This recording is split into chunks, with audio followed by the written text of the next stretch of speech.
Bienvenidas y bienvenidos en nombre del Instituto de Filosofía del CSIC y del Foro de Transiciones Ecosociales al que represento. Gracias por asistir a esta convocatoria, tanto a quienes estáis aquí presencialmente como quienes seguís el debate a través de Zoom. Quiero agradecer al Instituto de Filosofía del CSIC el habernos acogido en su espacio para la presentación de este informe sobre migraciones, fronteras en un marco de justicia global, elaborado por el equipo que encabeza Juan Carlos Velasco y publicado por el Foro de Transiciones Ecosociales en su colección Tiempo de Transiciones. Recordaros que tenéis disponible el informe tanto en la web de forotransiciones.org como en la web del Instituto de Filosofía del CSIC. Para quienes no nos conozcáis, el Foro de Transiciones Ecosociales es un espacio de reflexión y de acción independiente, transdisciplinar y plural, impulsado en 2013 por las fundaciones CONAMA y FUEM, y cuyo objetivo es enriquecer el debate en torno a las transiciones ecosociales y el cambio de época que nos impone el antropoceno. También influir en la medida de nuestras fuerzas para que las políticas públicas se encaminen hacia unas transiciones con justicia y equidad.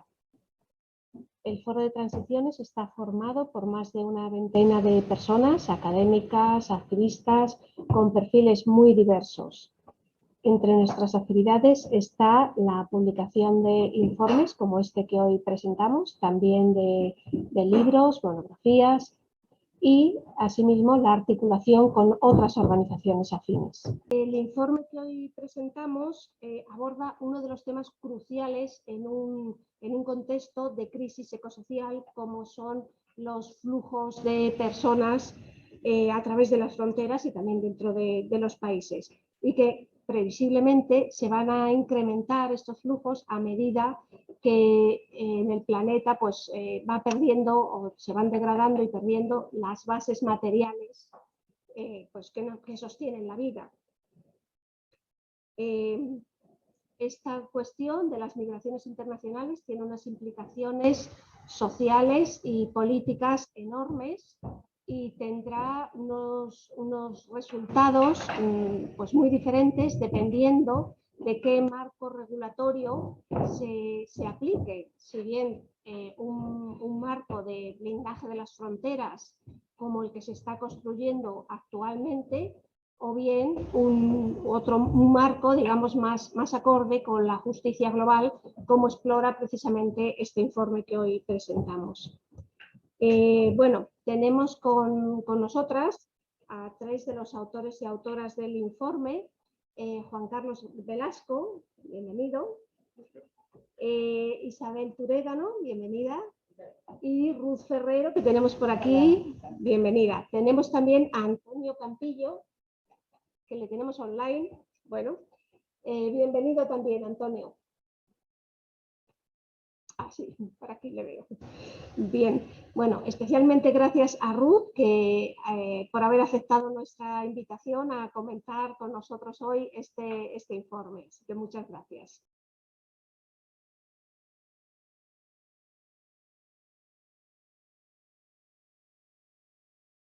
Pasamos a nuestra siguiente ponente, Isabel Turégano. Ella es profesora titular de Filosofía del Derecho en la Universidad de Castilla-La Mancha y va a centrar su intervención sobre migraciones, género y derechos humanos, una arista que es primordial si se quieren regular los flujos migratorios con ciertos criterios de justicia global. Así que adelante, Isabel. Bueno, reitero mis agradecimientos, que no se me había escuchado anteriormente, a los organizadores, al Foro Transiciones, ¿no? Y señalaba que, como muy bien había dicho Juan Carlos Velasco, los que hemos contribuido a este informe lo que pretendemos es reflexionar críticamente sobre las migraciones, la movilidad humana, las migraciones internacionales desde la perspectiva de la justicia global. Y decía que si las migraciones internacionales son una vía de escape, para muchos es porque existe desigualdad global, y la desigualdad global proviene de ese esquema al que hacía referencia Juan Carlos, un esquema organizado en torno a naciones, pero además entre esas mismas nacionalidades no existe igualdad, sino que no tienen el mismo valor todas las nacionalidades, y ahí está la clave. Los estados de inmigración son los estados mejor situados, los que tienen entornos seguros, mejores oportunidades de empleo, prestación de servicios, expectativas de vida, opciones de movilidad. Una distribución global más justa ofrecería una visión completamente distinta de la movilidad humana. Y es la responsabilidad de los estados y de todos los agentes globales hacer posible esa mayor justicia global. Y efectivamente, sobre lo que yo quiero dedicar unos minutos es sobre la perspectiva de género aplicada a esas movilidades, a esas migraciones internacionales, porque las experiencias y las necesidades de los migrantes son muy diferentes si se trata de hombres o de mujeres. La realidad de las mujeres migrantes se ha tenido en cuenta durante mucho tiempo desde la perspectiva de su posición familiar. El foco estaba puesto en los migrantes, varones, trabajadores y sus familias, y ahí es donde se incorporaban a las mujeres. El paradigma de la movilidad humana que se ha manejado en los estudios de migraciones hasta hace no demasiado tiempo ha tenido un carácter androcéntrico.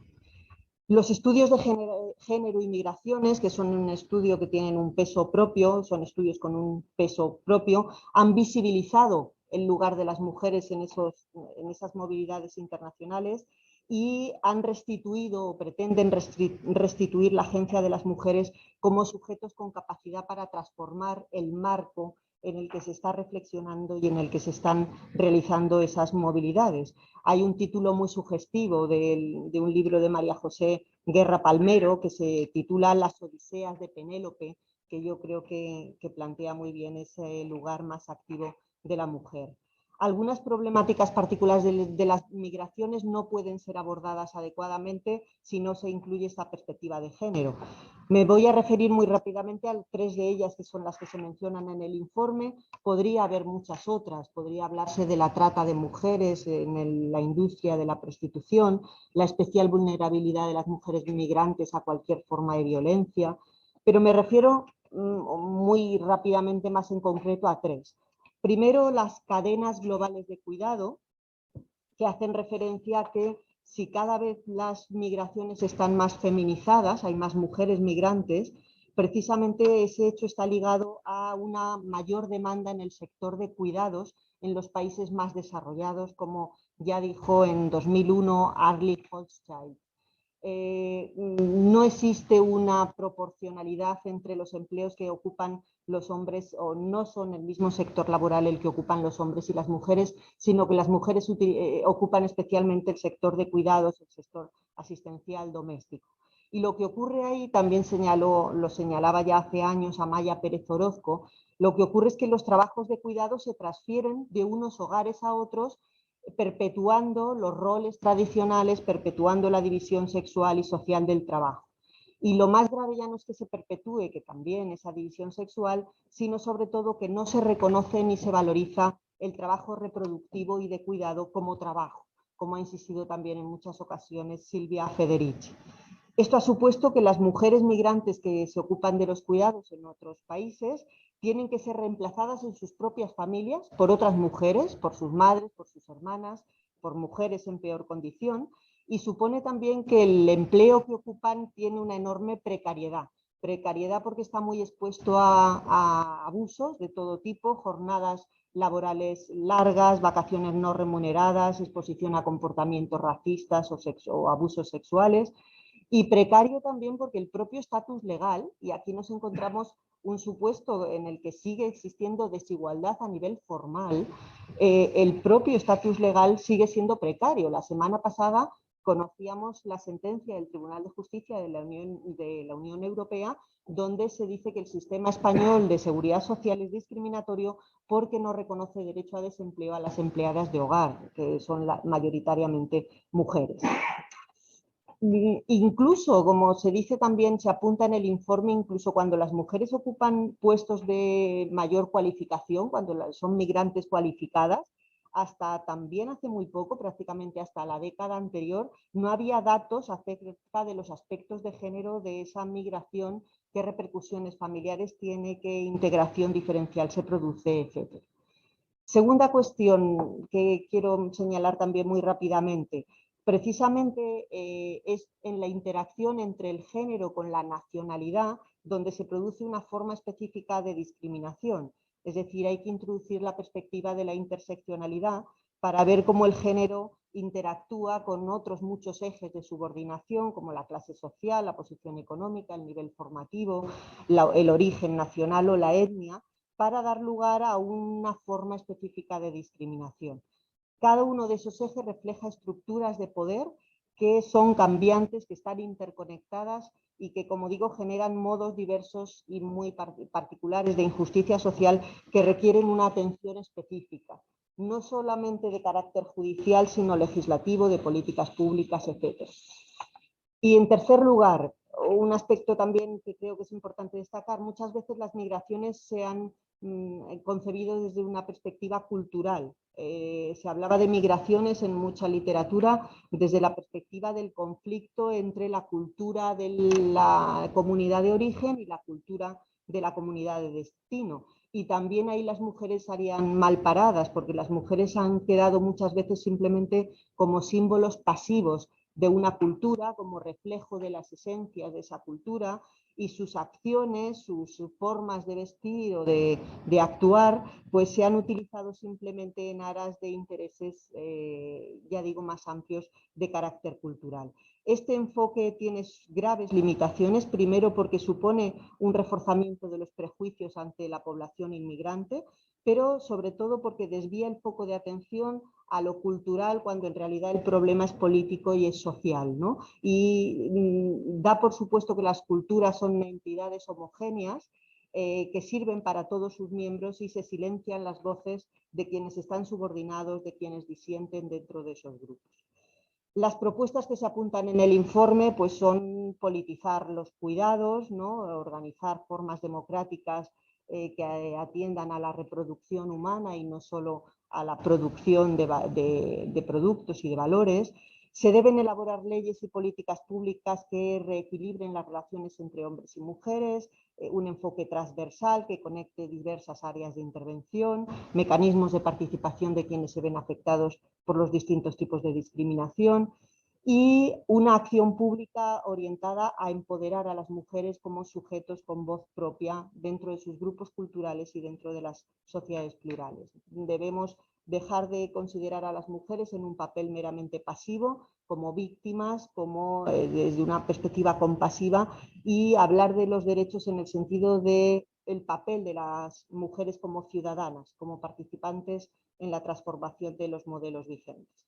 Un modelo, para concluir ya, que no se puede dejar sin apuntar y también se apunta en el informe, un modelo que va en la línea de las cosas que he señalado es el del ecofeminismo, que tiene importantes teóricas en nuestro país y fuera de él, que además de muchas otras cuestiones tiene un modelo de organización política alternativo, donde el ser humano es considerado como un sujeto interdependiente y las experiencias de las mujeres, tanto como sostenedoras de vida como también responsables de los recursos naturales en sus propias comunidades, podrían ser la base para pensar una ciudadanía más activa que profundice en un modelo de democracia más sostenible que el que tenemos.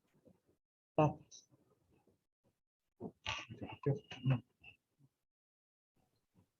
Muchas gracias, Isabel, por poner el foco en esta cuestión tan importante como es la cuestión de género en relación con las migraciones y por las coordenadas que nos has dado para orientarnos en este terreno.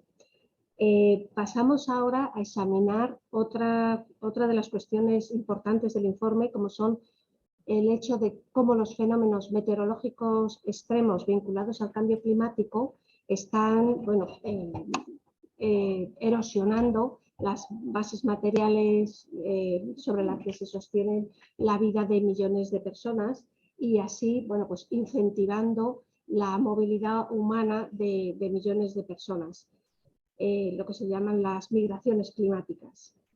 De esta cuestión nos va a hablar el filósofo y sociólogo Antonio Campillo, que es colaborador de la Cátedra de Derechos Humanos y Derechos de la Naturaleza de la Universidad de Murcia y coordinador del equipo editorial del Laboratorio Filosófico sobre la Pandemia y el Antropoceno. Antonio, tienes la palabra. Muchas gracias, Nuria, y bueno, gracias a todos vosotros por estar ahí al otro lado de la pantalla. Siento no poder acompañaros ahí en la sala. Bueno,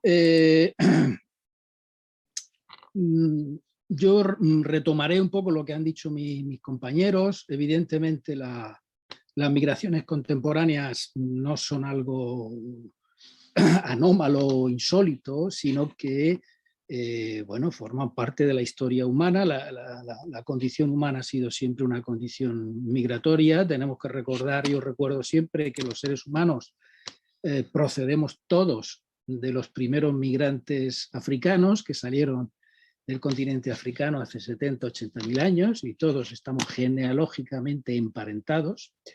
Todos somos hijos, ¿no?, descendientes de esa primera migración que pobló toda la tierra, de modo que las migraciones no son una anomalía de la historia, sino que más bien son la norma. La historia de las sociedades no se entiende sin la historia de las migraciones. Ahora, evidentemente, en cada época histórica, en función de los tipos de sociedad, ha habido diferentes tipos de migraciones, ¿no? ¿Cuál es entonces la novedad de las migraciones contemporáneas? Bueno, pues esto lo dijo ya el Programa de Naciones Unidas para el Desarrollo en su informe de 2004, hace casi 2 décadas.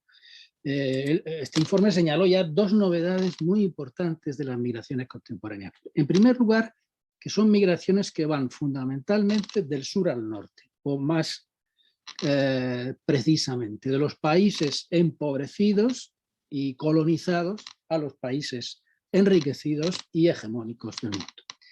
Esto ahora nos parece normal, pero no ha sido lo normal en la historia. Es decir, tenemos que tener en cuenta que en la época moderna, cuando Europa se expande al resto del mundo, conquista el resto del mundo y construye la primera economía y la primera sociedad mundial, eran los europeos los que migraban, ¿no?, a las colonias y exterminaban o sustituían a las poblaciones indígenas, ¿no?, como sucedió en América o con los esclavos negros en África, etc. O sea, la novedad ahora es que son las excolonias europeas las que migran a los países ricos, los países que fueron las grandes potencias colonizadoras, ¿no?, como el caso de Europa. Bien, los estudios sobre las migraciones contemporáneas a veces adolecen, esto lo ha dicho también antes Juan Carlos, ¿no?, de algunas distorsiones de enfoque. Por un lado, lo que él ha llamado, ¿no?, el nacionalismo metodológico. Hay una filósofa italiana, Donatella Di Cesare, que lo llama el estadocentrismo, ¿no?, o sea, el ver las migraciones desde el punto de vista de los estados receptores.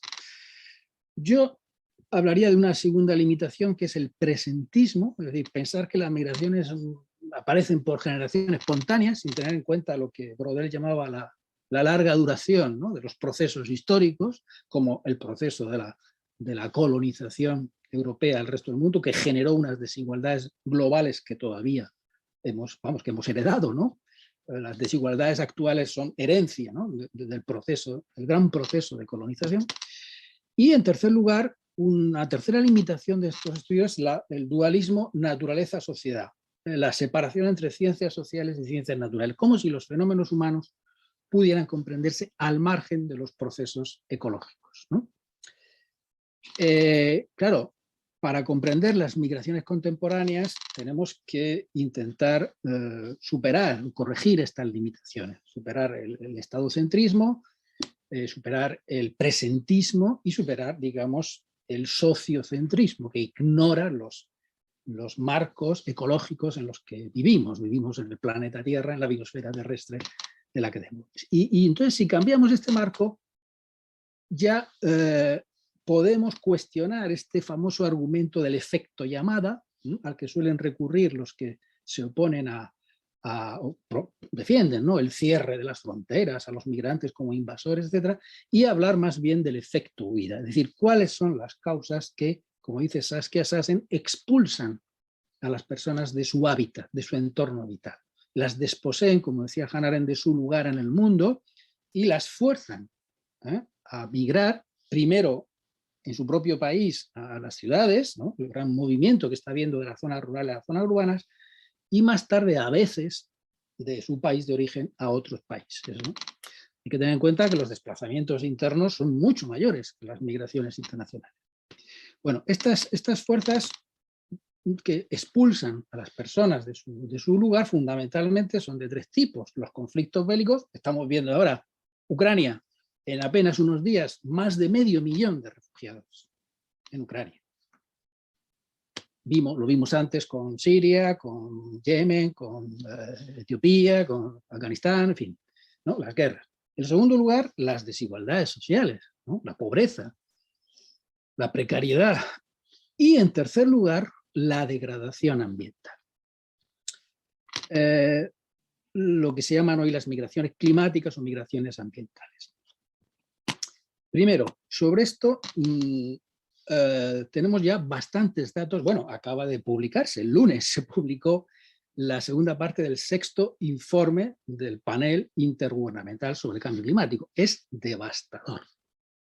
Yo estuve leyendo algunos resúmenes ayer, es devastador. Bueno, pero viene a decir lo que ya sabíamos, ¿no? Solo que con 3.000 y pico páginas de datos, ¿no? ¿Qué sabemos? Pues que en las últimas 2 décadas se ha incrementado el número y la intensidad de las catástrofes naturales derivadas del cambio climático. Son ya el 90,9% de los desastres ocurridos en el siglo XXI, según la Oficina de Naciones Unidas para los riesgos de reducción de riesgos de desastres. Se está produciendo un incremento en el número de desastres naturales y en la intensidad de esos desastres, ¿no? Y pensad en huracanes, inundaciones, sequías, ¿no? Las subidas del nivel del mar, etc., que provocan tanto desplazamientos internos como migraciones internacionales. Los desplazamientos internos son mucho más numerosos y tenemos una serie de datos valiosísimos que son los que recoge el Centro de Seguimiento de Desplazamientos Internos. Los informes de este centro son muy importantes, son la referencia actualmente. Os daré solo un dato. En 2020, a pesar de la pandemia, y a pesar de es un dato que aparece en el informe que hemos hecho, a pesar de la pandemia, a pesar de las medidas de restricción de la movilidad, en 2020, solo en ese año, los conflictos violentos causaron 9,8 millones de desplazados internos, mientras que los desastres naturales derivados del cambio climático causaron 3 veces más, llegando a la cifra récord de 30,7 millones de desplazados solo en un año. En cuanto a las migraciones ambientales internacionales, es mucho más difícil de precisar, de dar cifras. ¿Por qué? Porque es muy difícil disociar los motivos ambientales de los motivos bélicos, de los motivos sociales o socioeconómicos, ¿no? A veces, como dicen muchos organismos internacionales y muchos estudios académicos, a veces los motivos para migrar son múltiples, ¿no? Se entremezclan y a veces además porque se retroalimentan, ¿no? Una sequía o una hambruna puede provocar una guerra, un conflicto social, y además afecta a los más vulnerables, a los que ya son más pobres. Se da el caso de lo que se llaman las poblaciones atrapadas, es decir, los más pobres de los más pobres no migran, quedan atrapados, ni siquiera tienen recursos suficientes para migrar. Son los que están, digamos, entregados, por así decirlo, a la ayuda humanitaria, ¿no? Se necesita un mínimo de recursos para poder moverse, para poder migrar. Entonces, es más difícil estimar. Hay un estudio de Dennis Besselbaum y Amelia Abor que se publicó en 2019, estudiando las migraciones internacionales entre 1980 y 2015, o sea, un espectro de tiempo bastante amplio de 198 países, es decir, prácticamente la mayor parte de los países del mundo, y concluyeron que el cambio climático es ya la causa más importante de las migraciones internacionales por encima de las circunstancias económicas y políticas, es decir, guerras, conflictos, etcétera, de los países de origen. Y la previsión, como decía Nuria al principio en la presentación, la previsión es que a medida que se vaya agravando el cambio climático, evidentemente se incrementarán tanto los desplazamientos internos como las migraciones internacionales. Miguel Pajares, que tiene un libro que se llama Refugiados climáticos, después de hacer muchas valoraciones, estudios, hay mucha polémica sobre estas cifras de las migraciones climáticas, de una manera muy prudente y muy sensata calcula que hacia 2060 puede haber entre 175 y 300 millones de personas que migren a otros países solo por el cambio climático. Es decir, que se duplicaría la cifra total de migrantes que hay actualmente. Bueno, hay un debate terminológico que se menciona también en el informe muy importante sobre si llamarlos migrantes climáticos o refugiados climáticos, ¿no? Sabéis el debate jurídico, la diferencia entre el migrante que se supone que se desplaza voluntariamente, libremente, y el refugiado que se supone que se desplaza forzadamente, ¿no? Hay una demanda de muchos expertos y de muchas ONGs pidiendo que los migrantes climáticos o ambientales en general sean reconocidos con un estatuto similar al de refugiado. Hasta ahora no se ha conseguido. Los últimos pactos mundiales, tanto el de refugiados como el de migración aprobados en 2019, siguen manteniendo la distinción que se ha quedado ya obsoleta entre migrante y refugiado. Hay un caso que nosotros citamos en el informe muy revelador, que es el caso de Ioane Teitiota. Este es un ciudadano de Kiribati. El Kiribati es un archipiélago y un estado insular en el Pacífico, en el Océano Pacífico, de atolones, es decir, de islas muy bajas que se están hundiendo. El cambio climático, como sabéis, está acelerando la subida del nivel del mar y ese archipiélago está siendo inundado por el agua marina, ¿no? Están perdiendo el agua dulce, los acuíferos, la agricultura, todo, ¿no? Entonces este hombre, bueno, pues se desplazó a Nueva Zelanda y solicitó el estatuto de refugiado alegando que estaba en riesgo su vida por el cambio climático. Un tribunal de Nueva Zelanda le denegó la solicitud y el gobierno de neozelandés lo deportó a su país de origen. Este ciudadano reclamó al Comité de Derechos Humanos de la ONU y el comité se pronunció en un dictamen en octubre de 2019. Es un dictamen que por un lado avala la resolución del tribunal neozelandés, aunque con 2 miembros del comité hicieron voto particular, dando la razón al demandante, pero la mayoría del comité aceptó la resolución del tribunal neozelandés, pero incluyó en el punto 9.11 del dictamen una advertencia que, bueno, ha generado mucha expectativa, ¿no? Porque es la primera vez, digamos, que un organismo de la ONU reconoce la figura del refugio por motivos ambientales. Dice literalmente así: el comité considera que si no se toman enérgicas medidas en los planos nacional e internacional, los efectos del cambio climático en los estados receptores pueden exponer a las personas a la violación de sus derechos dimanantes de los artículos 6 o 7 del pacto. Se refiere al Pacto de Derechos Civiles y Políticos, que es uno de los grandes marcos jurídicos de derechos humanos, ¿no? Haciendo que entren en juego las obligaciones de no devolución de los estados de origen. Asimismo, dado que el riesgo de que todo un país quede sumergido bajo el agua es tan extremo, o sea, Kiribati se sabe que se va a hundir, va a desaparecer en una década, en 10 o 15 años. Las condiciones de vida en tal país pueden volverse incompatibles con el derecho a una vida digna antes de que el riesgo se materialice. Es decir, el comité advierte de que puede convertirse el riesgo para la vida de las personas derivado del cambio climático en un motivo de no devolución.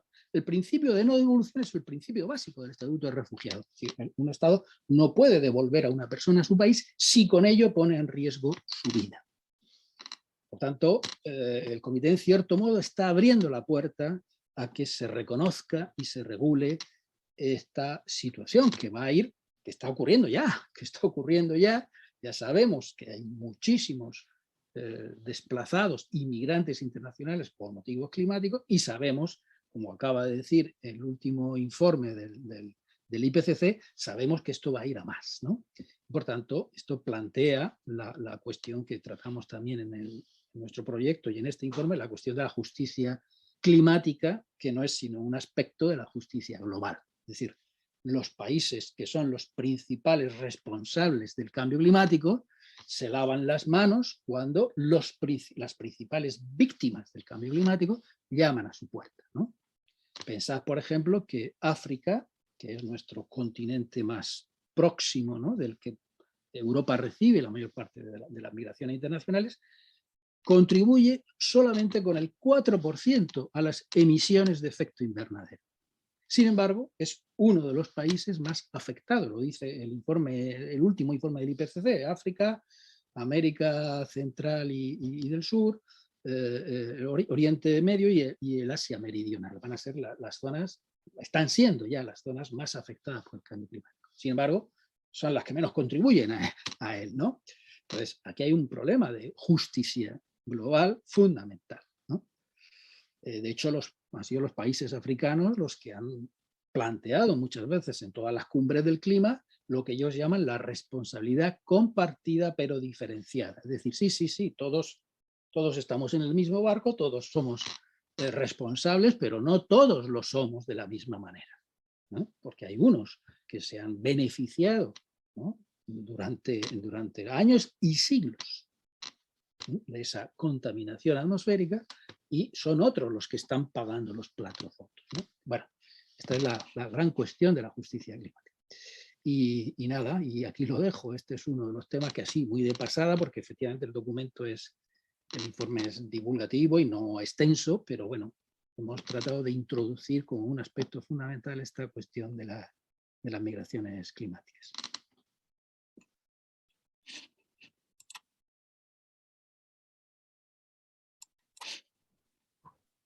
Muchas gracias, Antonio, por poner luz en esta cuestión tan importante como son las migraciones climáticas, los diferentes aristas de esta cuestión, y también por poner en valor la cuestión de la justicia climática como parte de la justicia global. Bueno, Ruth Ferrero es profesora de Ciencia Política en la Universidad Complutense de Madrid e investigadora adscrita al Instituto Complutense de Estudios Internacionales, el ICEI. Tiene una larga experiencia en la investigación y reflexión sobre los flujos migratorios y bueno, aunque no es autora de este informe, sí ha escrito muchos otros materiales sobre esta y otras cuestiones. Así que bueno, está en capacidad y en posición como para poder hacer una valoración de este informe desde un punto de vista externo y especializado. Así que, Ruth, tienes la palabra. Bueno, en primer lugar, muchísimas gracias por la invitación. Me siento muy honrada de que me hayáis invitado a leer vuestro informe y a comentarlo en un momento, además, de máxima tensión por todos lados, ¿verdad? Este es un espacio de cierta paz y de reflexión y análisis que realmente hace mucha falta, ¿no?, en momentos en los que vamos todo el tiempo corriendo, intentando hacer análisis de urgencia y demás. Me ha encantado el informe, me parece que hay pocos documentos escritos con la valentía con la que está escrito con la valentía y el rigor con la que está escrito este informe, con los temas que se abordan, pero fundamentalmente sobre cómo se abordan esos temas. Creo que la literatura crítica que se ha utilizado está muy bien usada y además creo que permite efectivamente intentar explicar un fenómeno que siempre se ha analizado, digamos, desde posiciones o bien jurídicas o más sociológicas o incluso desde las políticas públicas, sin entrar, digamos, en profundizar más allá Desde un punto de vista filosófico, es verdad que Juan Carlos Velasco lleva muchos años trabajando estas líneas que yo envidio profundamente. De hecho, envidio profundamente, de manera sana, por supuesto, el trabajo que habéis desarrollado porque me parece un documento que deberían de leer todos los estudiantes de grado, al menos, sino también de posgrado, ¿no? Porque es muy aclaratorio y sobre todo sitúa en dónde tenemos que tener el debate en torno a la movilidad humana en el momento actual. Los temas que habéis elegido, además, creo que son esenciales, que van más allá de lo que es el análisis de la migración, porque la migración no es entendible sin el contexto histórico, como decía Juan Carlos al principio, en el que vivimos, ¿no? En esos cambios y en esa diversificación de los distintos flujos migratorios, en la diversificación de las causas de la movilidad, en los componentes que conforman esos grupos de personas que se desplazan, ¿verdad? Es muy interesante la primera parte, en la que es más descriptiva, porque eso nos permite, bueno, al lector que no conozca los datos, pues situarse en el contexto en el que efectivamente estamos. Y luego me ha gustado mucho la manera de presentar los objetivos, ¿no? Con esos dos grandes pilares, ¿no? Que son el de entender y explicar, ¿no?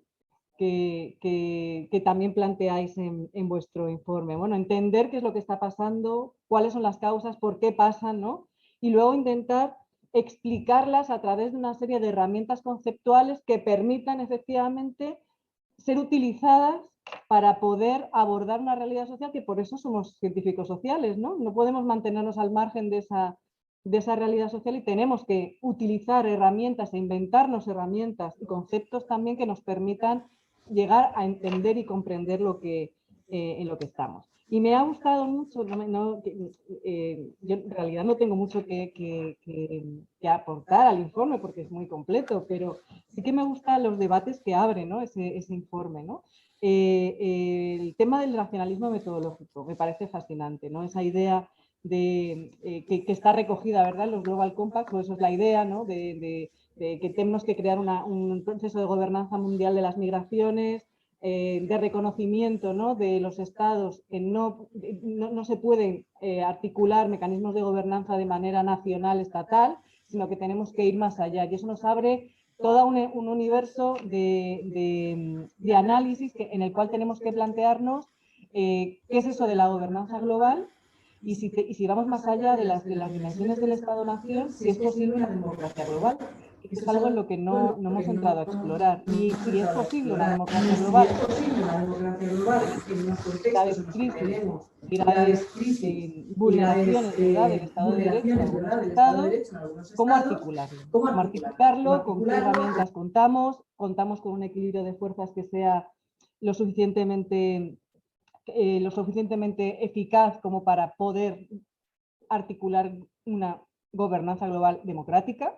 Porque al final sí que estamos en el marco de los Estados-nación, pero porque nos falta ese otro marco de gestión, en este caso de la movilidad humana, que es más global, pero que tenemos que saber cómo articularlo, ¿no? Porque si no, pues estamos expuestos, ¿verdad?, a que lejos de que eso sea un entorno más positivo y se gobierne con una justicia que planteaba el profesor Campillo, ¿no? Sí, Campillo, por cierto, me ha encantado la intervención, de justicia moral, ¿no?, que pretendemos. Bueno, pues tenemos que ver cómo se articula esa justicia moral, con qué instituciones, con qué procedimientos, con qué actores, y creo que aquí se me ve mucho de dónde vengo, ¿no?, de cuál es mi área de conocimiento. Pero efectivamente, uno de los problemas que me parece que es relevante señalar es que el foco de las migraciones se ha puesto en lo nacional. Aunque quizás yo creo que en los últimos años sí que precisamente desde la Declaración de Nueva York del 16, sí que estamos un poco asistiendo a un proceso de cambio en el foco del diseño de las políticas públicas, en el que se intenta incorporar, digamos, el origen y destino, las causas en origen, la integración en destino, etcétera, etcétera, ¿no? Y luego el intentar también que yo creo que también lo mencionáis, quizás no de forma explícita en el informe, pero sí se extrae de ese informe, el intentar, o sea, el comenzar a analizar por parte, ya no solo de académicos, sino también de policy makers, ¿no? Las migraciones como algo que es estructural al mundo en que vivimos y no es una cuestión coyuntural, y que además tenemos que saber diferenciar qué tipos de movilidad tenemos, cuáles son los marcos jurídicos en los que estamos, y ahí entraría el gran debate de si tenemos refugiados o migrantes climáticos, como lo llamamos, ¿no? ACNUR se posiciona de manera radical en contra, ¿no? en esto de la denominación de los refugiados climáticos. Si los migrantes climáticos son categorizados o catálogos tipificados como refugiados climáticos, entonces, ¿qué pasa con las personas que tienen que huir porque no encuentran trabajo, ¿no? En sus países también están forzados a esa migración. ¿Cuánto de muchos son el número de personas que emigran por razones voluntarias? ¿Dónde ponemos, ¿no? el marco? Y esto es una tarea de mucha reflexión, de mucho análisis, en la cual tendremos que ver los pros y los contras de rearticular a nivel jurídico las distintas tipologías de las migraciones. Y luego creo que la utilización de literatura, ya digo, crítica, y que aporta distintas miradas a lo que estamos acostumbrados a escuchar, ¿no? en general, es decir, introducir el análisis de las migraciones dentro de esa época del antropoceno, ¿no? En la cual hay una fusión entre naturaleza y sociedad, en la cual tenemos que ser capaces de comprender cuál es esa relación y cómo ha impactado la acción humana en esa naturaleza, y los resultados y las consecuencias de esa naturaleza es esencial. Y en relación con la parte de género, a mí me ha resultado muy, muy interesante el enfoque que habéis hecho, y creo que se puede vincular de manera muy, muy clara con los escritos de Susan Ferguson. Desde del feminismo crítico, ¿no? Ella no habla explícitamente, no habla de manera exclusiva de las mujeres migrantes, pero sí que obviamente están sobre representadas en toda la política de los cuidados, y la apuesta por un feminismo de la reproducción social que vaya más allá del feminismo clásico liberal es, yo creo que esencial para también poner en el centro, ¿no? del análisis a las mujeres migrantes, ¿no? Porque es un cambio radical en la forma de entender la organización social, las estructuras sociales, y la manera también de incorporar a la ciudadanía a personas que ya de hecho lo están, pero no lo están reconocidas, ¿no? en gran medida. Y por eso es muy importante esto que comentabas de la sentencia, ¿no? del otro día, del reconocimiento de que hay una vulneración flagrante, ¿no? de derechos laborales para estas personas. Y yo creo que ahí tendremos que dar pasos, ¿no? También desde la presión, desde la academia, pero no solo desde la academia, también desde la presión social, para que España también firme pues, los grandes convenios OIT que están sin ratificar o sin firmar, ¿no? en materia de derechos laborales de las personas migrantes, tanto de trabajo doméstico como en otras áreas. Y realmente no tengo mucho más que decir. Me parece que habéis tocado los grandes temas. Bueno, el último tema que no he mencionado, es que no ha habido nadie que haya expuesto, pero el tema de control, externalización y securitización, ¿no? de las fronteras, ¿no? La tecnificación de las fronteras, y cómo se pone el foco desde las posiciones de policy making en ese ámbito exclusivamente, ¿no? El único polo, digamos, en el cual hay un acuerdo absoluto entre las distintas posiciones de los estados-nación, ¿no? En que lo que hay que hacer es seguir trabajando en ese desarrollo de una política migratoria neoliberal, ¿no? Que lo que busca es precisamente la invisibilización de trabajadores y trabajadoras para su explotación. Y eso, la única manera de conseguirlo es también impidiendo, ¿no? a través de barreras, bien sean administrativas o a través de la construcción de muros y políticas de control, el acceso, dificultar el acceso a los lugares de llegada, ¿no? Entonces, bueno, yo creo que el poner sobre la mesa con nombre y apellido este tipo de cuestiones es un acto de valentía en los tiempos que corremos, porque al final todos intentamos simplificar un poco los análisis para que nos entiendan, y sin embargo vosotros habéis hecho un ejercicio de divulgación, pero que plantea la aproximación al análisis de la movilidad humana desde una perspectiva crítica que se entiende de manera muy clara. No nos perdemos en recursos retóricos que muchas veces son los que hacen incomprensibles determinadas posiciones. Así que de verdad os agradezco un montón el ejercicio, el informe en sí mismo. Por supuesto que hayáis pensado en mí para comentarlo. O sea, me he sentido muy halagada realmente. Muchas gracias.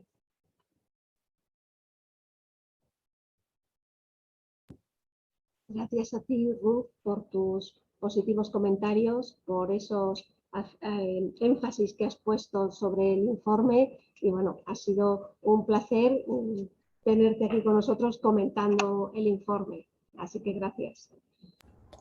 Pues pasamos ya al debate. Podéis plantear vuestras preguntas, cuestiones. También recordar a las personas que siguen el debate por Zoom que podéis plantear vuestras preguntas por el chat. Entonces, muy brevemente, quería simplemente apuntar, ya Isabel ha puesto sobre la mesa que las políticas de cuidado son centrales para también abordar las migraciones y desde luego es así. Lo que quería apuntar es que desde la perspectiva de la interseccionalidad, o sea, haciendo hincapié en la intersección entre género, migración, origen nacional, discapacidad, orientación sexual, se pueden ver también lagunas en las políticas de igualdad y cómo se quedan excluidas las mujeres migrantes u otros colectivos de migrantes. Y entonces también es importante para los feminismos trabajar, abordar la diversidad de las mujeres migrantes y de las personas migrantes en general. Y es un ejercicio muy complejo porque ya los desafíos de las políticas de igualdad son muchos, pero son desafíos que hay que emprender. Y no quiero robar más tiempo porque hay temas del informe que no se han tratado y creo que hay autores que sí merece la pena escuchar, y entonces os dejo. Muchas gracias, Caterina. Caterina Labarbera, también autora que ha contribuido al equipo de autores de este informe. No sé si aquí en la sala tenéis preguntas. No, gracias. Por internet. No, Sí, pues adelante.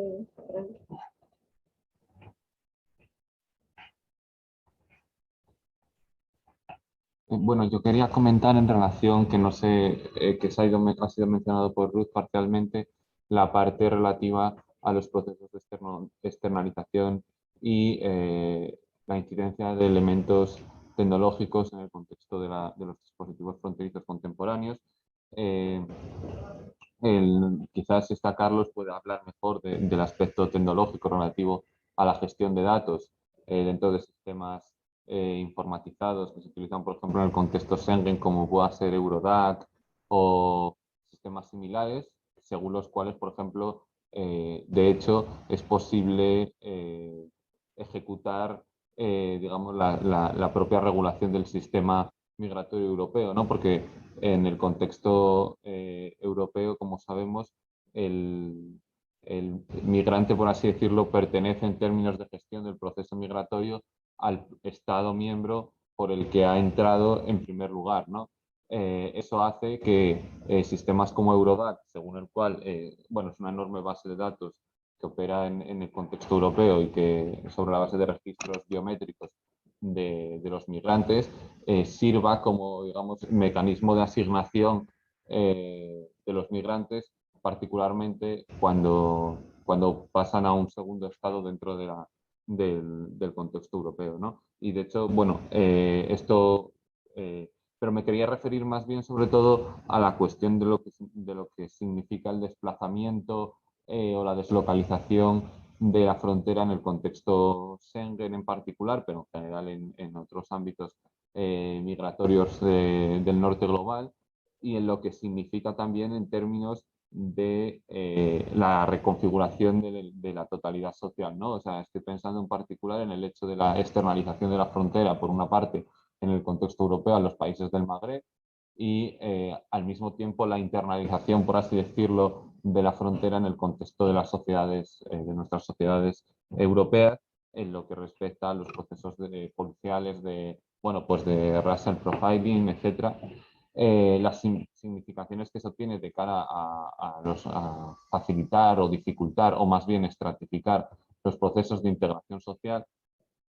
Y por otro lado, la funcionalidad que eso tiene ya no solo en relación a los propios migrantes, en tanto que, bueno, sujetos pasivos de este ejercicio de poder y también sujetos activos en términos de resistencia y donde es posible, sino también el significado que tiene para los, digamos, los que somos ciudadanos de origen de estos contextos, en lo que respecta a cómo se configura tanto nuestra organización política como también los procesos de integración supranacional, ¿no? Estoy pensando en relación con Eurodac, y con esto concluyo, cómo en el contexto de la crisis de refugiados de 2015 en Grecia, por ejemplo, deliberadamente la administración griega se abstenía de cumplir la regulación migratoria europea en relación a lo que es el registro de los migrantes que llegaban por el Egeo,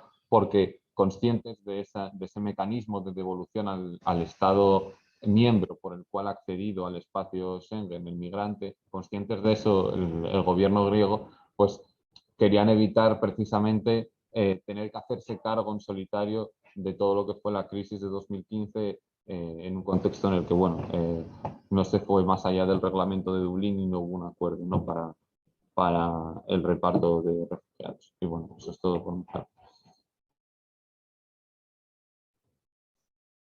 Muchas gracias, Fran.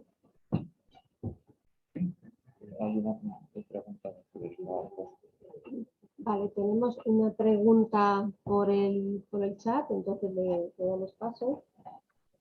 Yo creo que va a coger la cámara, se va a poner la cámara.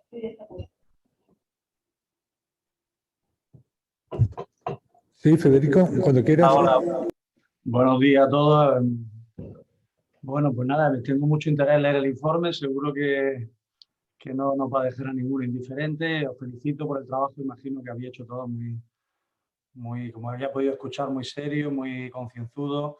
Bueno, mi pregunta, quería simplemente trasladar una pregunta, porque creo que desde hace unos días, pues creo que el mundo ha cambiado bastante, ¿no? Y imagino que cuando habéis planificado la sesión para la presentación del informe, pues no podéis imaginaros lo que se estaba cocinando en el mapa de Europa, ¿no?, con la guerra en Ucrania. Simplemente os estaba escuchando y bueno, pues lógicamente me han venido a la memoria pues algunas ideas, algunas reflexiones que yo también he podido desarrollar sobre estas cuestiones, ¿no? Y claro, me llamaba la atención, no sé si alguno escuchaste anoche, imagino que sí, la entrevista que hizo Televisión Española al presidente del gobierno en relación con la posición de España, en relación con el conflicto en Ucrania, ¿no? Y habló de que realmente el ataque de Rusia era un ataque a los valores de la Unión Europea, que Putin está atacando a la Unión Europea, y la Unión Europea enseguida se ha mostrado muy receptiva a recoger o a recibir refugiados, ¿no? Había hablado antes en varios momentos de refugiados, de migrantes políticos, de migrantes medioambientales. No sé si en el informe habéis dedicado alguna atención especial, y esa era un poco mi pregunta, al tema de la solidaridad, ¿no? Había hablado mucho o bastante de justicia global. No es que sean conceptos, evidentemente, que no tengan ninguna conexión, evidentemente la tienen, pero la respuesta que ha manifestado Europa, por lo menos las instituciones europeas, frente a la, digamos, ya no amenaza, ¿no?, sino acogida de refugiados ucranianos, pues me parece que bueno, pues nos obliga un poco a reflexionar sobre el peso de la solidaridad en la apertura de las fronteras, ¿no? Porque cuando lo planteamos como una cuestión de justicia global, ¿no?, de ser consecuentes con las consecuencias políticas, sociales, de las enormes desigualdades que hay a nivel planetario, ¿no? Como habéis abordado, ¿no?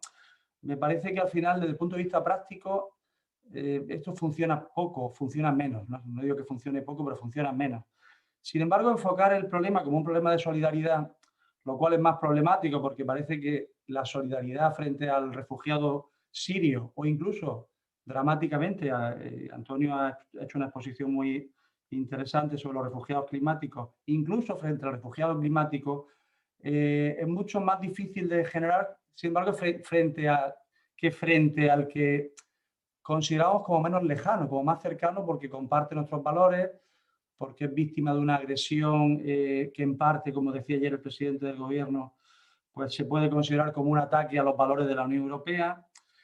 Entonces, no sé, buscando más allá de este diagnóstico tan certero y tan brillante que habéis realizado de las migraciones, a la hora de implementar soluciones prácticas y situándonos más allá de ese plano del cosmopolitismo meramente, lo digo, que espero que se me entienda, meramente político, moral, donde quizás todos estamos de acuerdo, y yendo a ese plano más bien de la implementación del cosmopolitismo institucional, de encontrar soluciones prácticas para afrontar los desafíos de las migraciones, pues no sé si habéis abordado el tema de la solidaridad y me gustaría que si alguno lo habéis trabajado, pues no sé si os apetece o os parece interesante abordarlo, no lo sé si es el momento o quizá en otra sesión, pero simplemente creo que como lo que está pasando estos últimos días pues nos está afectando a muchos niveles, pues creo que el tema de la solidaridad deberíamos de alguna manera analizarlo también en el plano teórico, ¿no? Porque me parece que explicaría quizás las respuestas tan diferentes que se dan a situaciones humanas que no son diferentes, ¿no? Pues nada, era esa un poco mi reflexión. Gracias por darme el turno de palabra, ¿vale? Muchas gracias. Gracias, Federico. Bueno, nos plantea una pregunta, no sé si alguno de los autores quiere responder ahora, también Antonio por online, o si preguntamos. Bueno, podemos tantear algún tipo de respuesta, ¿no? Que es una cuestión bastante amplia la que plantea, ¿se me oye? La que plantea Federico. Para responder a eso habría que analizar con más detalle tanto las causas desencadenantes de los movimientos de población a lo largo del mundo, como los diferentes tipos de resortes morales que se movilizan ante esos movimientos. Y por supuesto que hemos indicado en el informe que las desigualdades socioeconómicas a nivel global están entre los factores mayores, más importantes hoy en día que explican la movilidad internacional. Y hemos también apuntado con bastante detalle, como ha dicho Antonio, al cambio climático, a todo tipo de refugiados por razones meteorológicas, climáticas, ¿no? Pero siempre hemos también apuntado que los conflictos bélicos están entre las causas y lo han sido en épocas determinadas, no son causas permanentes con la misma intensidad, no permanecen con la misma intensidad, pero por desgracia permanecen casi siempre. Siempre hay algún conflicto de mayor o menor envergadura que expulsan a las poblaciones. ¿Cuáles son los resortes morales que se activan con ese tipo de causas diferentes?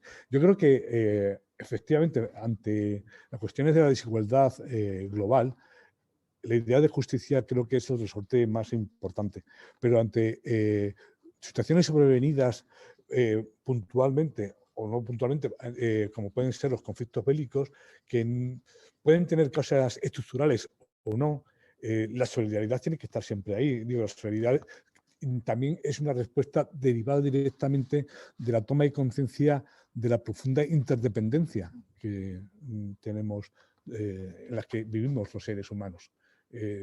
No podemos desarrollar nuestras vidas ni individualmente ni colectivamente los distintos pueblos o unidades, sin tener en cuenta al resto de los individuos y el resto de unidades.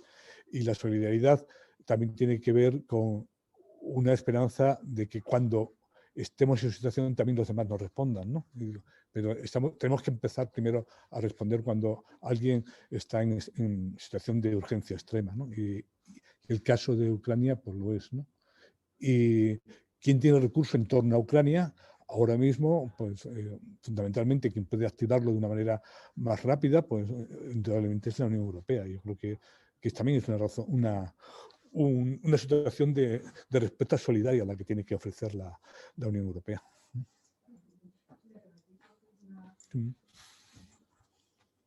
Completar un poco lo que ha dicho Juan Carlos y también respondiendo a ¿cómo era? Federico, ¿no? Federico. Es que apaga la cámara y ya no le veía, digo, ya no sé cuál de todos los...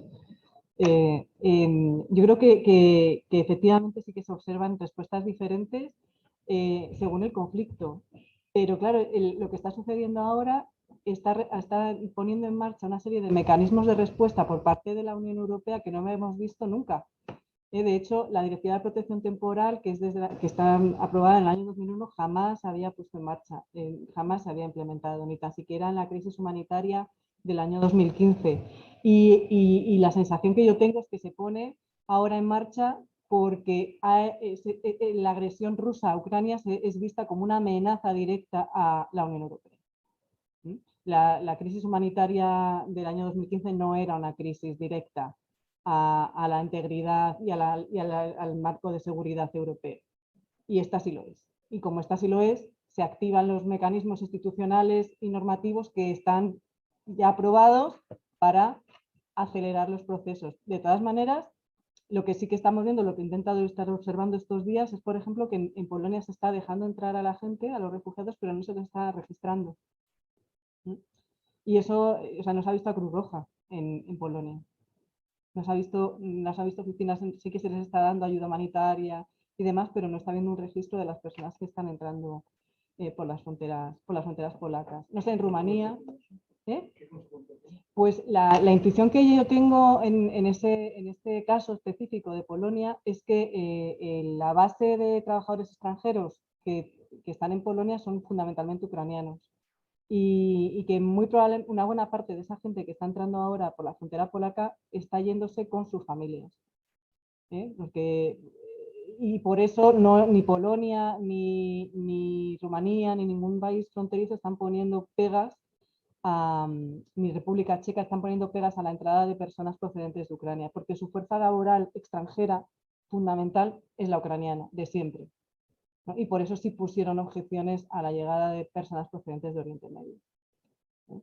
Y de hecho, la fuerza de trabajo de reemplazo de los polacos y de los checos que se han ido, sobre todo de los polacos, ha sido la ucraniana. Y han tenido un grave déficit de reemplazo en el mercado de trabajo polaco, porque muchos de esos ucranianos ya no se quedaban en Polonia, sino que se iban a Alemania. Entonces, esta crisis lo que hace es reunificar, digamos, a familias en parte en Polonia. Obviamente va a salir mucha más gente de la que tiene redes sociales y familiares en Polonia y en estos países, pero a mí esto me preocupa sobremanera porque van a pasar a engrosar ese ejército, ¿verdad?, de personas que no están documentadas cuando pase la crisis y que van a estar trabajando dentro de esas dinámicas de las políticas migratorias neoliberales de las que habláis en el informe.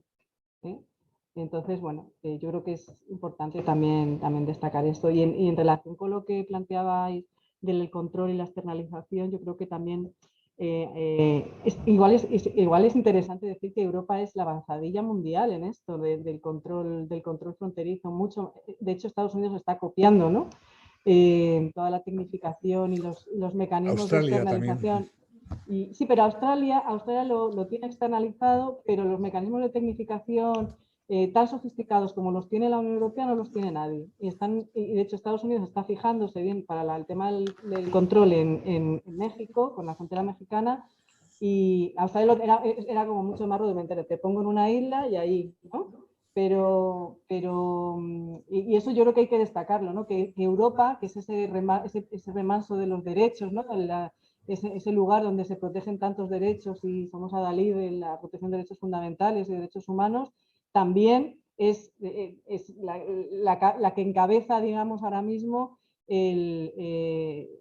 los dispositivos de control, de externalización, incluso de las políticas que abogan por la securitización de las migraciones, ¿no?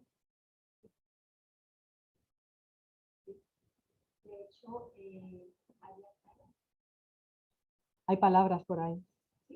De hecho, solo añadir que esta securitización incluso empezó en la frontera sur de España allá por 2003-2004, o sea que dentro de Europa incluso España es la avanzadilla de ese proceso. Bueno, tenemos también... Palabras de Antonio Campillo de Carlos, y una pregunta que teníamos también en la sala. Voy a dar paso a esta pregunta en la sala. Por favor, te presentas, te pones al frente de la cámara y ya luego continuamos con las preguntas. Buenos días, mi nombre es Alberto Coronel. Soy investigador postdoctoral en el marco de la Margarita Salas. Acabo de llegar al centro, estoy también encantado con las actividades que se organizan. Agradecer a las autoras y a los autores la presentación y partiendo del hecho de que todavía no hemos leído el informe, quería hacer una serie de preguntas, pero ser breve. Tengo una para Isabel, otra para Antonio y una compartida en cierto modo para Juan Carlos y para Ruth. Empezaría con Isabel. Una de las cosas, y remitiéndome a las migraciones griegas de 2015, yo tuve la oportunidad de colaborar con la Red Solidaria de Acogida y en la caravana Grecia, que marchamos 5 autobuses hasta Atenas y tuvimos un contacto directo con la situación de las migrantes sirias. Se contempló muy bien algunos de los aspectos que se han mencionado. Por ejemplo, los afganos querían ser sirios porque el sirio tenía un estatus de refugiado y el afgano de migrante. Entonces, la mayor parte de los migrantes decían ser sirios y había una falsificación sistemática, por ejemplo, de las identidades. Pero una de las cosas que me llamó mucho la atención, y en cierto modo dialogan o quizás problematizan localmente, obviamente, algunas de las categorías que se han planteado, es que, por ejemplo, en el hospital que logramos abrir, era un antiguo hospital, y entonces entraron unas 210 personas en el marco de unas 50 familias. Ahí lo que a mí me sorprendió muchísimo fue que, de hecho, el marco de las relaciones familiares producían un efecto muy claro, que de hecho resituaban a la población, digamos a las mujeres, marco dentro de las familias, y lo que se veía muchísimo era la presencia de hombres solteros y de menores no acompañados. En cambio, la presencia de mujeres solteras prácticamente no existía y cuando se les preguntaba a las familias que muchas de las razones, digamos, como era demasiado inseguro, pues estas personas no viajaban. Lo que sí que pudimos detectar entonces, y yo me involucré un poco más en este caso, era el caso de menores no acompañados, que sí, hombres que sí caían en redes de prostitución. Y digamos, a mí una de las cosas que me chocó, que obviamente es una cosa muy localizada, y partiendo del hecho de que sí, la vulnerabilidad global de las mujeres es, respecto a los abusos sexuales, mucho más pronunciada, solamente quería preguntarte si qué importancia se le da, o digamos, si existen estudios o qué relevancia tiene este caso de explotación sexual en el caso de menores y qué importancia tendría la soledad como categoría para dialogar con el género, porque lo que sí que se identificó en campo es que la soledad es una categoría de vulnerabilidad en muchos casos particulares al menos tan fuerte o puede llegar a ser tan fuerte como la del género, sin negar en ningún momento la dimensión de vulnerabilidad del género. Entonces quería preguntarte por ese problema de la soledad, para ver si puedes decir algo. Rápidamente, Antonio Campillo, me gustaría preguntarle por la relevancia que daría la categoría de... Sí, ya... Sí, de deuda ecológica de John Martínez Alier. Básicamente, si le encuentras utilidad para discutir el marco de la justicia climática en el antropoceno, y a Juan Carlos y a Ruth, con respecto al nacionalismo metodológico, que si bien obviamente puede no ser útil a la hora de entender las causas, estratégicamente me puede parecer bastante importante para interpelar a los estados, y si no es un riesgo al situar las causas fuera del marco de los estados, perder la posibilidad de interpretar la responsabilidad de los estados particulares, porque cada uno de ellos puede decir, bueno, ante causas globales que se encarguen la ONU, ¿no? Y eso es todo. Disculpad por la... ¿Eh? Claro, lo que sea. Y sí, disculpad por la extensión, era por situar un poco el comentario.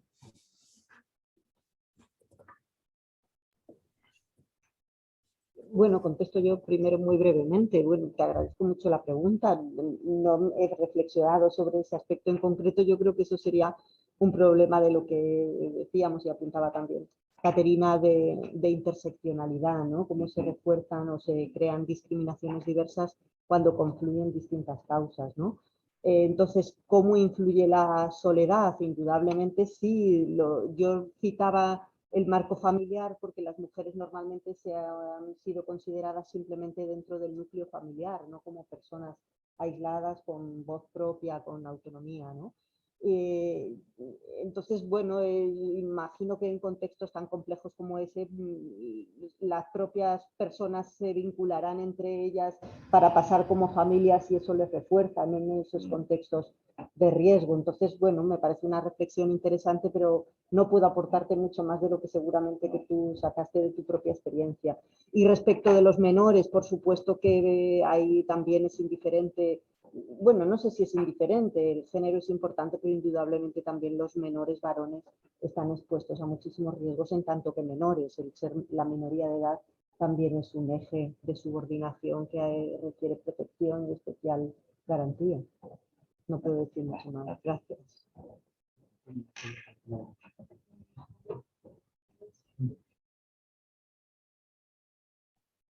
Pues le damos la palabra a Antonio, que tiene pregunta y además es preguntado. Entonces... Sí, gracias. Gracias, Nuria. Sí, yo había pedido la mano, o sea, le había levantado la mano antes para responder a la cuestión que planteaba Federico, pero vamos, también contestaré a esta segunda cuestión. Con respecto a Federico y lo que él llamaba la solidaridad, ¿no? A mí me parece magnífico, digamos, que las poblaciones manifiesten solidaridad, ahora mismo con el caso de Ucrania, de las iniciativas civiles, aparte de las iniciativas institucionales, etc. El problema de la solidaridad es que efectivamente es muy discrecional. Es decir, no se manifiesta solidaridad hacia todo el mundo, hacia todas las víctimas de manera indiscriminada, sino que hay determinadas razones de vínculos históricos, culturales, etcétera, que hacen que los estados y las poblaciones respondan de distinta manera. Y el caso que tú mencionas de Ucrania es sorprendente. Bueno, en eso estoy muy de acuerdo con lo que ha dicho Ruth de por qué Europa institucionalmente está activando todas sus respuestas, incluso está cambiando de un poco de paradigma a prisa y corriendo ante la agresión rusa, ¿no? Pero claro, efectivamente es una agresión geopolítica que no se conocía desde la Segunda Guerra Mundial. Es decir, es realmente un acto de guerra muy directo, ¿no?, a la seguridad europea. Entonces, evidentemente eso ha hecho que se activen todos los mecanismos de respuesta, pero también ha revelado en ese sentido la ceguera de Europa, porque Putin lleva actuando así desde hace décadas, desde que está en el poder. O sea, es que ha actuado así en Armenia, en Georgia, en Chechenia y en Siria. Es que cuando se produce la guerra de Siria y llegan los refugiados a Europa, Europa entiende que eso no va con nosotros. Bueno, ¿y quién está detrás de la guerra de Siria? Está Rusia, está Putin. Es decir, el proyecto imperial de Putin lleva ya mucho tiempo en marcha y Europa no se ha dado por enterada. Hasta ahora. Hasta ahora, cuando les ha tocado, digamos, nos ha tocado de manera más directa. Eso revela también la ceguera geopolítica de Europa, que hasta que no le ha llegado el turno a Ucrania, Europa no se ha dado cuenta del proyecto imperial de Putin. No se ha dado cuenta tampoco, por ejemplo, de la dependencia energética, el lado medioambiental del asunto, la dependencia energética brutal que tiene Europa con respecto a Rusia, que es una de las razones por las que Putin está interviniendo, porque cree que tiene a Europa cogida, digamos, por el gas y el petróleo, ¿no? O sea, que el tema de la solidaridad, el problema de la solidaridad es que Europa, o sea, las poblaciones civiles europeas fueron muy solidarias con los sirios. pero las instituciones europeas no. Fue cuando se inicia la externalización, el gran acuerdo de Merkel con Turquía, ¿no? Turquía es ahora mismo el país del mundo con más refugiados, 4,5 millones de refugiados tiene Turquía. ¿Por qué? Porque Europa le paga.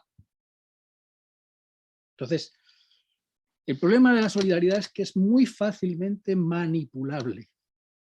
Yo creo que no es suficiente la solidaridad. Creo que son necesarias respuestas institucionales y legales.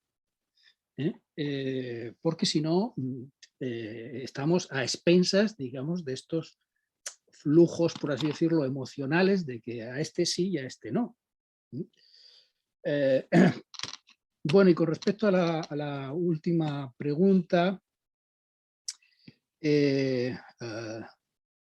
por supuesto, la justicia climática tiene una dimensión temporal, es decir, es una justicia que tiene que ver con lo que tú has llamado, bueno, lo que se conoce como huella ecológica, es decir, la deuda histórica que tienen los países europeos con los países de Latinoamérica, de África, etcétera, es enorme. Basta pensar en 2 datos. Bueno, ahora hay un Jason Moore, ¿no? Un historiador que ha acuñado el término de ecología mundo. Es decir, el capitalismo moderno, que es la primera economía mundial, no es solo un sistema económico, dice Jason Moore, es un sistema ecológico.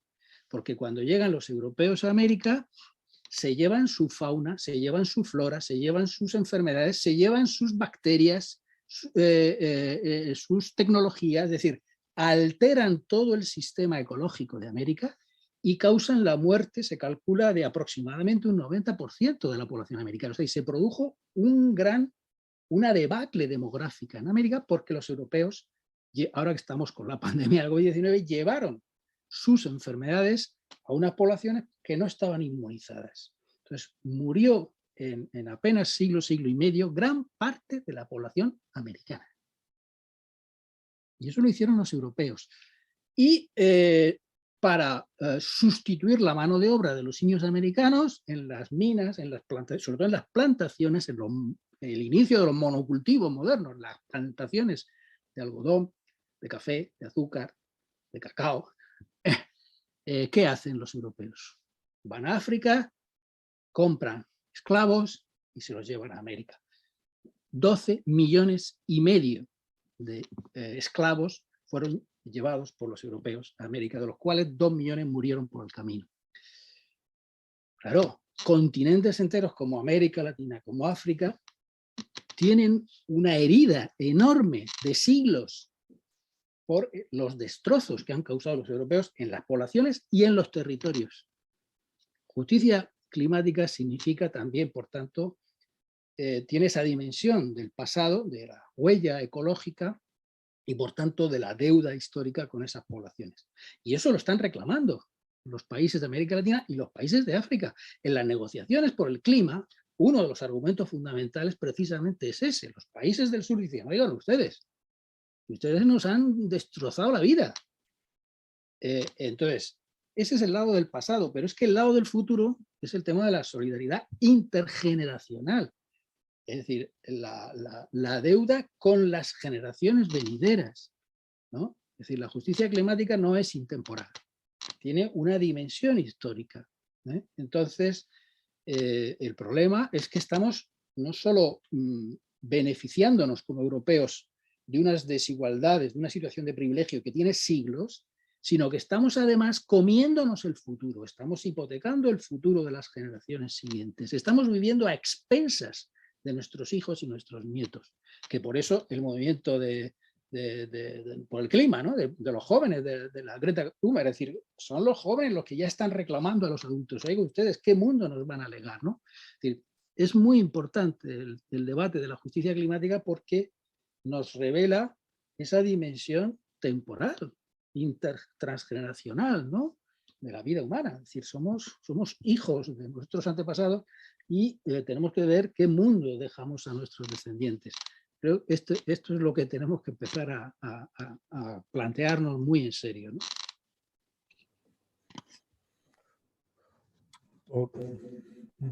Muchas gracias, Antonio. Teníamos todavía unas preguntas pendientes. Por responder rápidamente a una cuestión. Luis, te llamas. Alberto. Sobre la cuestión de si cuestionar el nacionalismo metodológico, ponerlo en duda, no implicaría una suerte de exención de responsabilidades, ¿no? De eximir a los estados de responsabilidades. Cuestionar el nacionalismo metodológico implica decir que los estados no son los únicos unidades para analizar cualquier fenómeno social, ni los únicos que deben afrontar un problema que sea transfronterizo. Pero no implica que los estados no sean parte de las cuestiones. La cuestión que sobreviene entonces es cómo se hace la distribución de las cargas. Y para eso, bueno, se abre un enorme debate. Y entonces, para eso está todo el debate en torno a la gobernanza global. Es decir, hay que articular toda una estructura supranacional que distribuyen las cargas correspondientes. Pero no se puede entender que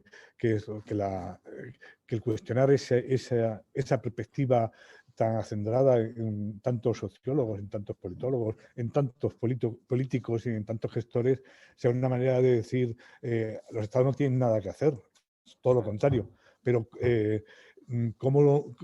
unos tienen más cargas que otros, unos tienen más responsabilidad en ciertos fenómenos, unos son beneficiarios y otros son explotadores, y son explotados, y unos son explotados y son beneficiarios parcialmente, igual que sucede también en los flujos migratorios. Prácticamente todos los estados son estados emisores, pero también son estados receptores, y muchos son de tránsito, y las responsabilidades son tan diversificadas. Para eso, la necesidad de una gobernanza también internacional de las migraciones, ¿no? Que es un poco lo que estamos postulando aquí, ¿no?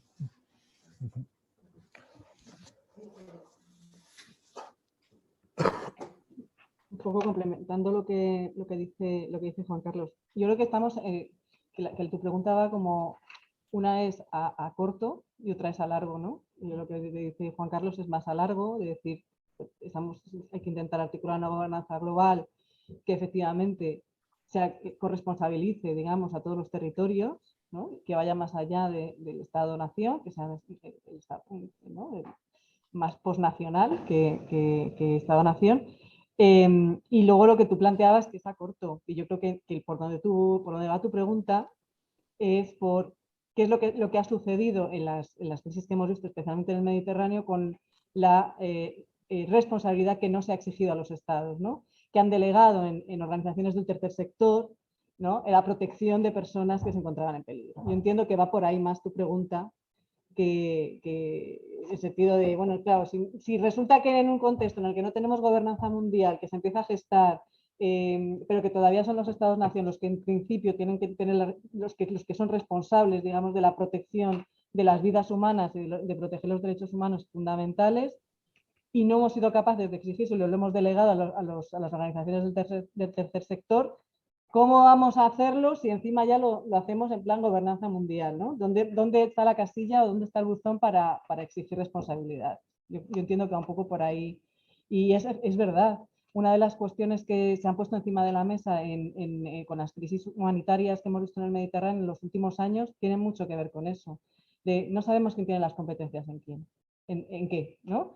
La Unión Europea. No, la Unión Europea no. Los Estados miembros tienen la responsabilidad jurídica de atender a estas cuestiones. No es la Unión Europea la que tiene la responsabilidad. En todo caso, hay una serie de competencias compartidas entre la Unión Europea y Estados miembros que, bueno, tendrán que ver cómo articularlo, ¿no? Pero desde luego no está supranacionalizado todo este tema. Está en manos de los Estados miembros, tanto el asilo como el refugio, como toda la parte que se ha articulado desde una coordinación intergubernamental, como por ejemplo todo el tema de la criminalización de la ayuda, ¿no? Y llevar a estos bomberos sevillanos a un tribunal por acusarles de tráfico de personas, por ejemplo, ¿no? Y es ahí donde yo creo que no estamos encontrando las herramientas y los instrumentos que consigan que los estados respondan ante esto, ¿no? Porque la respuesta es la sencilla, que es, no, es que si hacemos eso es efecto llamada, ¿no? Que es el discurso clásico en todas las crisis en el Mediterráneo. No, es que si vamos a ayudar a la gente que se está ahogando en el mar es efecto llamada. Hombre, no.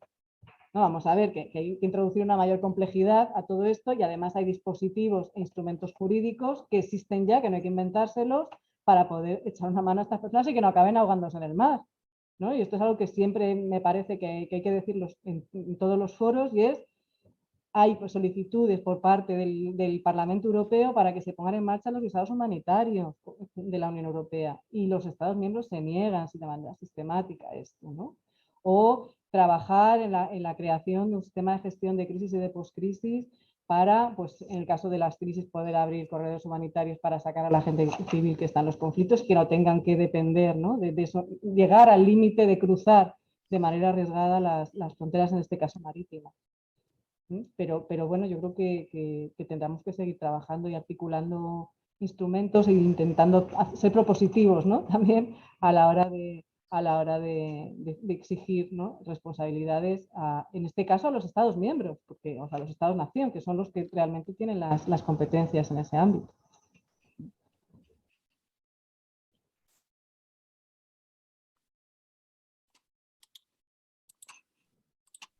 Tenemos una última pregunta por online. Por favor, pues, efectivamente, preséntate y bueno. Sí, me presento, espero que se me oiga bien. ¿Se me oye? ¿Nuria? ¿Se me oye? Muy bien, un momentito que no os oigo yo a vosotros. Bien, nada, quería decir, primero me presento, soy Fernando Gutiérrez, perdonad porque no tengo el perfil de Zoom y me sale ahí la marca de mi teléfono. Me ha invitado Juan Carlos Velasco, al que sigo hace muchos años y al que me introdujo un amigo común, también filósofo. Soy activista de dos organizaciones, una que apoya en España a inmigrantes cuando tienen problemas en acceso a la asistencia sanitaria, y también soy activista de Amnistía Internacional desde hace 20 años.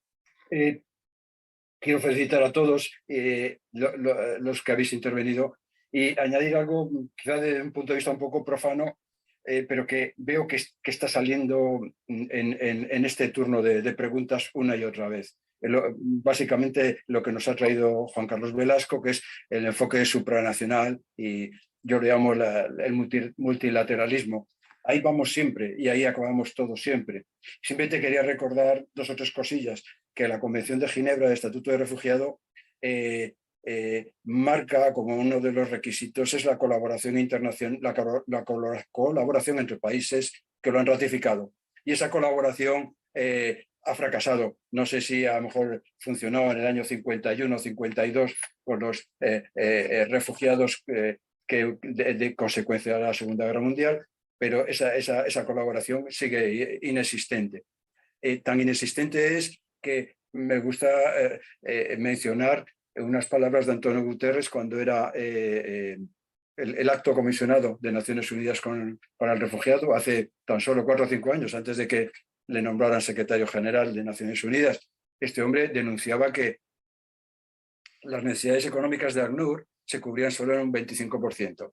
El otro 75% quedaba descubierto. Cada año, cuando presentaban sus planes de trabajo, al final solo obtenían el 25%.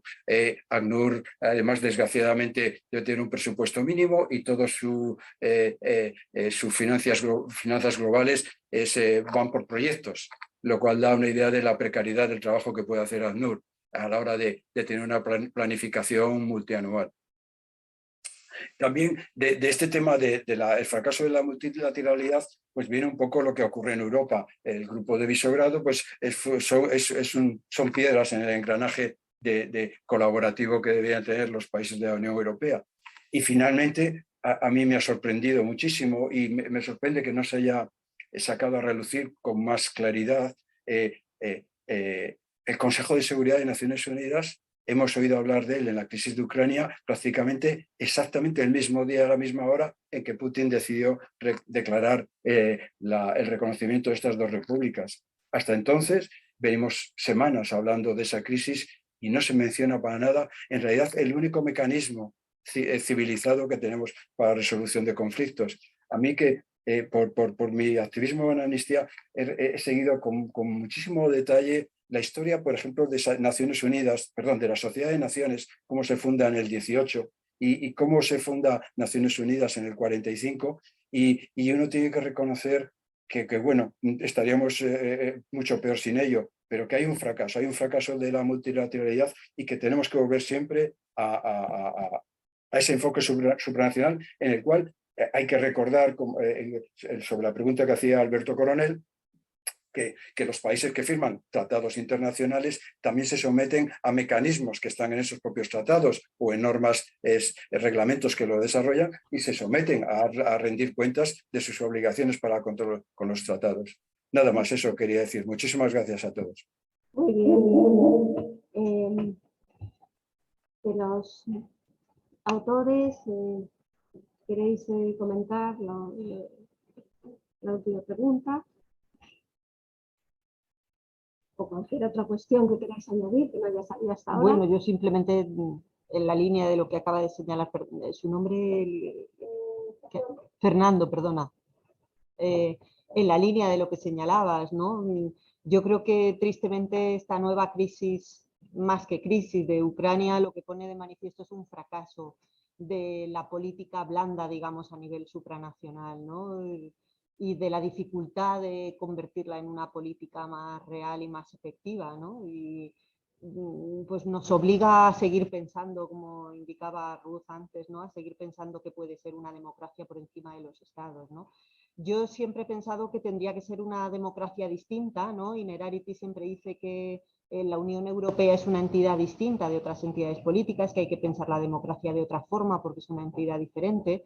Y yo siempre pues la pensaba más en términos, pues eso, colaborativos, pero indudablemente estamos en una época de crisis de muchas cosas, ¿no? Y enlazando también con lo que antes contestaba Ruth, pues tiene que ver mucho con la educación de la ciudadanía, ¿no? Porque la forma de hacer responsables a los estados, a las organizaciones supranacionales, al final es una ciudadanía, y el peligro, y enlazo también ya por concluir, enlazando con los temas de la tecnología, ¿no? Es la dificultad de una deliberación racional, con argumentos serios, con una ciudadanía formada. Entonces, todo va conectado. No podemos pensar una democracia supranacional sin todos esos elementos, y de ahí la gran complejidad de la tarea, pero sin duda ese es el camino, ¿no? Esa es la vía en la que tendremos que seguir explorando y luchando, ¿no?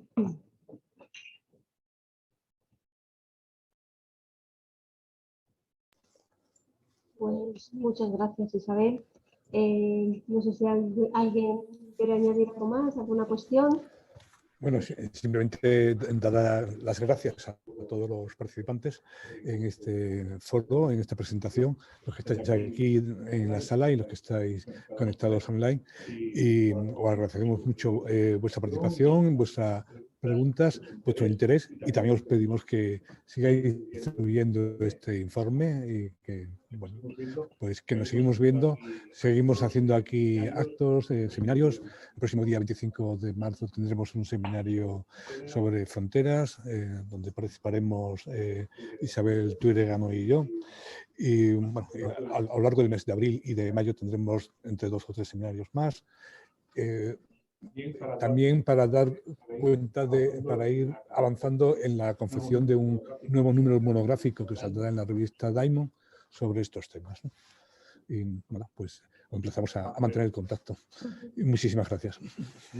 Muchísimas gracias a Juan Carlos, Isabel, Ruth, a todos los que habéis intervenido con vuestras preguntas, vuestros comentarios, también a las personas, Antonio, que olvidaba por estar online, pero igualmente valioso. Todas las personas que habéis asistido online, pues muchas gracias por estar aquí, por vuestro interés en este informe. Como ha señalado Juan Carlos, pues nada, seguimos pensando sobre estas cuestiones y difundiendo el informe. Muchas gracias.